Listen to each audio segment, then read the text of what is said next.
साथियों नमस्कार, मैं अश्वनी कुमार।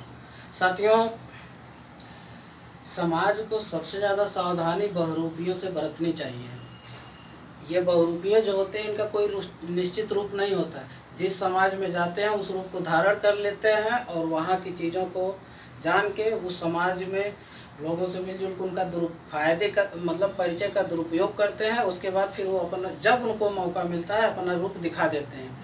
साथियों, खास करके अगर राजनीति का बहुरूपिया है तो उससे और ज़्यादा सावधान रहने की ज़रूरत है। आज राजनीति के बहुरूपियों की चर्चा के तहत पहले पार्ट में मैं दिल्ली के मुख्यमंत्री माननीय अरविंद केजरीवाल की चर्चा करूंगा और संक्षेप में करूंगा। साथियों, केजरीवाल जी जो है ये IITN रहे हैं, फिर IRS हुए हैं और अच्छे RTI कार्यकर्ता रहे हैं। जिस दौरान ये RTI कार्यकर्ता हुआ करते थे इनको एक मैग्सेसे अवार्ड भी मिलता है, रेमन मैग्सेसे अवार्ड। लेकिन उसी दौरान JNU में 2006 में OBC रिजर्वेशन के आरक्षण के विरोध में जाके वहाँ पे धरना भी देते हैं, अपना रूप दिखा दिए, फिर ये शांत रहते हैं। उसके बाद साथियों, कानपुर में एक सभा होती है। उस सभा में केजरीवाल मंच से कहते हैं कि जब बाबरी मस्जिद गिरा था तो उस दिन मैंने अपनी नानी से सवाल किया, नानी तुम तो बड़ी खुश होगी।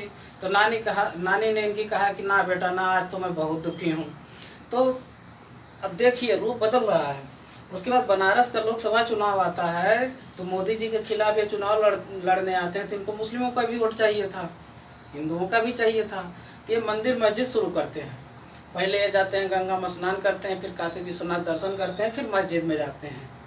चुनाव हार गए, चले गए दिल्ली का चुनाव ये जीत जाते हैं। पहली बार में पूरी सफलता नहीं मिलती है। इत्तेफाक की बात है कि वहाँ पे उपचुनाव होता है। उपचुनाव में इनको पूर्ण बहुमत मिलता है। जनता ने एकदम बेतहाशा समर्थन दिया, केजरीवाल ही अब दिल्ली को चलाएंगे, केजरीवाल ही बदल सकते हैं। दिल्ली में जो परिवर्तन आया है वो परिवर्तन गुजरात मॉडल की तरह है। जो जैसे कभी मोदी जी गुजरात के मुख्यमंत्री हुआ करते थे तो पूरे देश में गुजरात मॉडल चर्चा होती थी। आज गुजरात मॉडल का नाम लेने वाला कोई नहीं आता कि मोदी जी खुद नहीं लेते। साथियों, दिल्ली चुनाव के बाद ये मुख्यमंत्री बन जाते हैं तो अयोध्या में जब मंदिर का निर्माण शुरू होता है तो इनको इतनी हड़बड़ी रहती है कि मोदी जी से पहले यही दर्शन करने चले जाते हैं। और जब पत्रकारों ने सवाल पूछा तो कि भाई आप तो धर्मनिरपेक्ष रहे हैं, आप मंदिर में मतलब दर्शन करने के लिए क्यों आप प्रयासरत हुए? तो इन्होंने कहा क्या मंदिर जाना पाप है? भाई पाप तो नहीं, इसमें कोई दो राय नहीं, लेकिन आप असली रंग को दिखाइए, अपने रूप को दिखाइए। आप तो इसके पहले नहीं कहते थे। आप तो इसके पहले कहते कि मस्जिद गिरने से मेरी नानी बहुत दुखी हुई थी। आप भी दुखी थे, आपकी नानी भी दुखी थी। साथियों, उसके बाद और फिर रामलीला मैदान में इन्होंने दिल्ली वासियों को, खास करके वहाँ की हिंदू जनता को अपनी तरफ आकर्षित करने के लिए वहाँ पे अयोध्या दर्शन करवाते हैं। दिल्ली के रामलीला मैदान में बाकायदे भव्य जो है एक राम मंदिर की प्रतिकृति बनाई जाती है और उसको खूब दिल्ली के लोग देखने आते हैं। फिर उत्तराखंड का चुनाव आता है। उत्तराखंड में ये जाते हैं और कहते हैं कि मैं इसको हिंदुओं की राजधानी बनाऊंगा। उत्तराखंड में तो इनकी दाल गली नहीं। फिर पंजाब में चुनाव आता है। पंजाब में इनको भारी सफलता मिलती है। इसको कहा यह जा रहा है कि ये RSS खुद चाहती है कि कांग्रेस के जगह जो है केजरीवाल ले लें, ताकि हमारा पक्ष और विपक्ष में लगभग सेम स्थिति रहे। अभी मैं थोड़ी देर बाद इस पर चर्चा करूंगा। साथियों, पंजाब में जब चुनाव जीत के आते हैं और चुनाव जीतने के बाद जब सत्ता में आते हैं तो इन्होंने पहला काम किया कि लीगल डिपार्टमेंट में जो OBC SC ST का रिजर्वेशन था सबसे पहले उसको समाप्त कर दिए। और जब वो कमीशन जो नियुक्ति करती थी, जब उसने कहा कि नहीं हम तो करेंगे, तो ये खुद इनके मुख्यमंत्री खुद जो है पंजाब और हरियाणा हाई कोर्ट में जाके याचिका लगाते हैं कि नहीं मैं ये आरक्षण समाप्त करूंगा। अब आप जो है OBC SC वालों समझो और ध्यान दो। कल जो है गुजरात चुनाव को देखते हुए कल ये गुजरात दर्शन पे थे, गुजरात भ्रमण पे थे।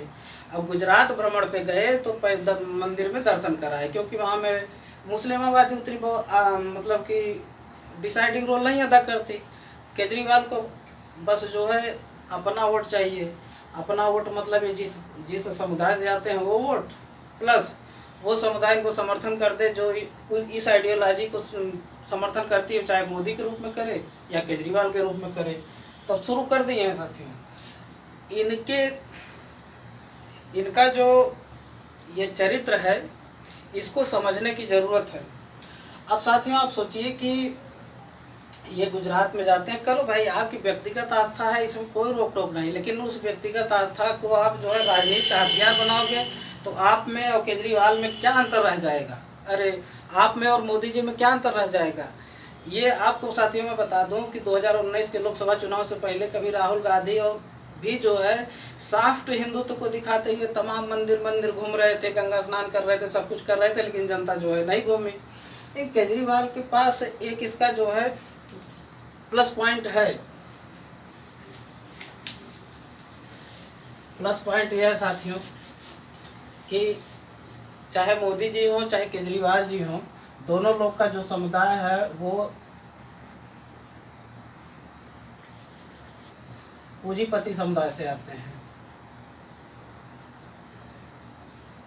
दोनों लोग पूंजीपति समुदाय से आते हैं, और अगर पूंजीपति समुदाय का पैसा इनको मिल जाए प्लस पुरोहित समुदाय का इनको आशीर्वाद मिल जाए, ये दोनों अगर मिल जाए तो सत्ता मिल जाएगी।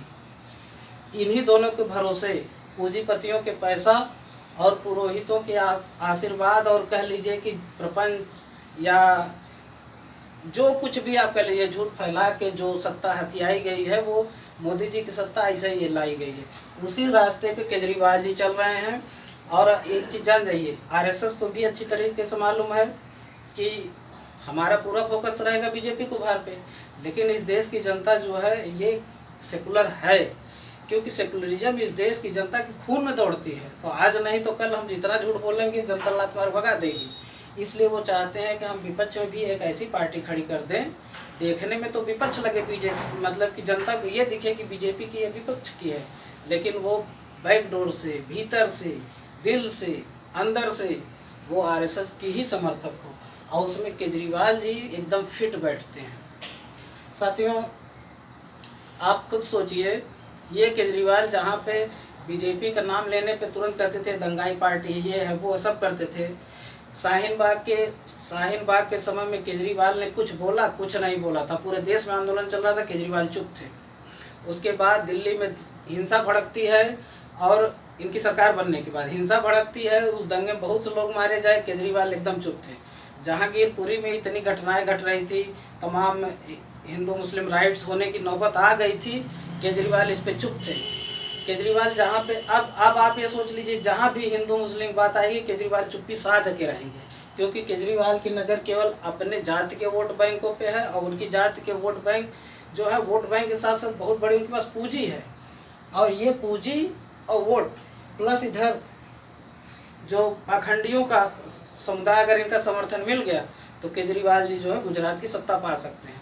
हमको केजरीवाल के धार्मिक आस्था इससे नहीं मतलब है, लेकिन केजरीवाल जो जनता को ठग रहे हैं, जो अपना बहुरूपिया रूप धारण कर रहे हैं, तो केजरीवाल और मोदी जी में कोई अंतर नहीं रह गया। इसलिए साथियों जितने सावधानी आपको मोदी से बरतनी है, उतनी ही सावधानी या हो सके उससे ज़्यादा सावधानी आपको केजरीवाल से बरतनी पड़ेगी, क्योंकि वह कहावत है ना, आसमान से लटका और खजूर, आसमान से गिरा खजूर पे लटका। तो आप पूरी मेहनत करो कि हम मोदी को हटाएंगे, पता लगा मोदी हटाने के चक्कर में आप केजरीवाल को ला दिए, तो आपको कुछ मिलेगा नहीं, क्योंकि केजरीवाल भी यहीं से आते हैं, इसी वर्ग से आते हैं, इसी के पैसे से पार्टी चलाते हैं, और इन्हीं का लाभ पहुँचाएँगे। तो सामाजिक न्याय, अब केजरीवाल आप तस्वीर देखिए तो सबसे बड़ी बात है कि उनके तस्वीर के ऊपर एक तो बाबा साहब की तस्वीर रहती है, एक भगत सिंह की। केजरीवाल कहते हैं मैं इन दोनों लोगों को अपना आइडियल मानता हूँ।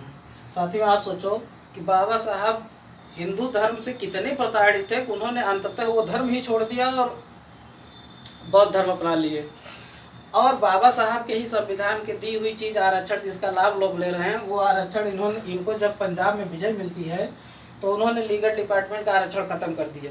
ये एक छोटा सा प्रयोग है, वो ये देखना चाहते हैं अगर यहाँ पे जनता चुप रहती है, ओबीसी SC ST समुदाय चुप रहेगा, तो फिर आगे एक कदम और बढ़ाएंगे। दूसरी आस्था ये कहते हैं कि हम भगत सिंह के अनुयायी हैं। अरे भगत सिंह तो धर्म को सीधे नकार दिए थे, वो ये नहीं कि यहाँ तक कि अपने अंतिम समय में जब उनसे कहा गया कि एक बार आप जो है गुरु नानक देव जी का नाम ले लीजिए, तो उन्होंने कहा जिसकी मैं आजीवन जो है कभी नहीं लिया, तो मरते समय क्यों नाम लूँ। और भगत सिंह की आइडियोलॉजी में सामाजिक न्याय था, क्या सामाजिक न्याय ये केजरीवाल दे पाएंगे अगर सत्ता पाएंगे? आप देख लीजिए कि 2006 में इन्होंने ओबीसी आरक्षण का विरोध किया, पंजाब में इनको विजय मिली तो ओबीसी SC ST आरक्षण को समाप्त कर दिए। लीगल डिपार्टमेंट में भी एक ट्रायल है इसके, अभी और करेंगे। और अगर इनको कहीं लोकसभा में बहुमत मिले तो ये क्या करेंगे? एक सामाजिक न्याय। अभी तो बीजेपी ने नीट में ओबीसी SC ST का आरक्षण को जो ओवरलैपिंग थी उसको समाप्त किया है, 10% EWS दिया है। केजरीवाल आएंगे तो आप सोच लीजिएगा कि हो सकता है कि ओबीसी रिजर्वेशन की समीक्षा के नाम पे इसको ख़त्म ही कर दिया जाए। और तमाम, चूँकि मीडिया भी इनके साथ रहेगी, पुरोहित समुदाय भी इनके साथ रहेगा और बनियों का पैसा भी इनके पास रहेगा। इसलिए जितनी सावधानी मोदी से बरतने की ज़रूरत है उससे कहीं ज़्यादा सावधानी आपको केजरीवाल से बरतने की ज़रूरत है। इसी के